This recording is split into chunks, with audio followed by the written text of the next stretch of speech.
Welcome to Canyon Lake Gorge in the heart of the Texas Hill Country. This isn't just another scenic canyon. This gorge was literally carved overnight by Mother Nature, the flood and formation.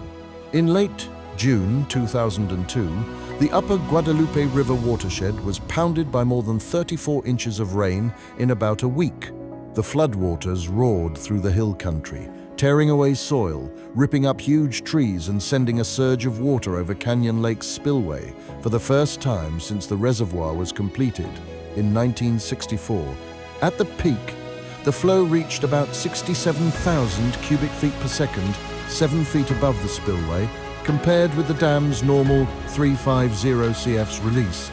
Over the next 6 weeks, this torrent carved a 1-mile-long gorge between 130 and 200 feet wide and up to 50 feet deep, right through 100 milliacher-long limestone. Geology and fossils.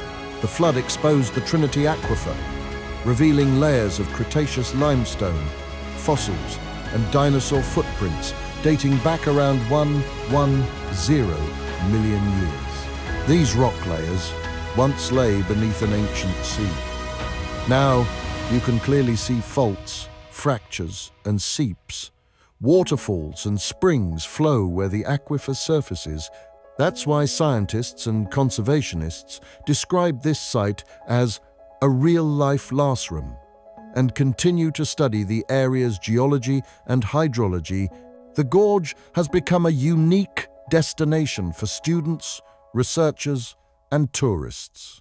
Guided tours offered by the Gorge Preservation Society and Guadalupe Blanco River Authority allow you to hike into the canyon, learn about the Trinity Aquifer, and view dinosaur tracks, fossils, and dramatic rock formations up close.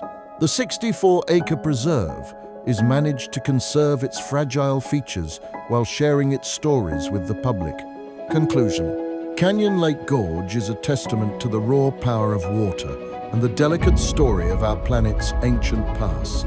It's a place where Texas history, geology, and hydrology come together, and where you can see, touch, and learn from the forces